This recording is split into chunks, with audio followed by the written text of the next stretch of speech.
Weather Service in Mobile, Alabama.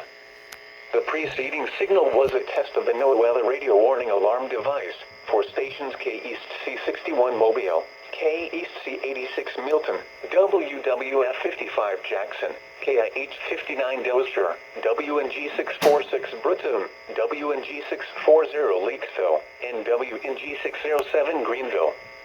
During potentially dangerous weather situations, specially built receivers can be automatically activated to warn of the impending hazard. Tests of the signal and your receiver's performance are normally conducted by the National Weather Service between 9 and 10 a.m. and between 6 and 8 p.m. each Wednesday. If there is a threat of or existing severe weather within the area Wednesday, the test will be postponed until the next available good weather day. Reception of this broadcast, and especially the warning alarm, will vary at any given location. This variability, which is normally more noticeable at greater distances from the transmitter, can occur even if you are using a good quality receiver, which is in good working order. The warning alarm will be activated for hazardous watches and warnings, which affect the following counties.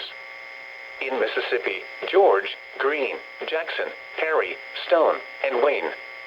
In Alabama, Baldwin, Butler, Choctaw, Clark, Coffee, Conecuh, Covington, Crenshaw, Escambia, Geneva, Lowndes, Mobile, Monroe, Pike, Washington, and Wilcox.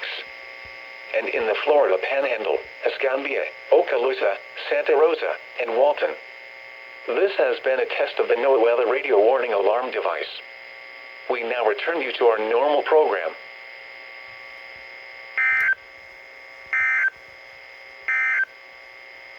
Here's your National Weather Service forecast.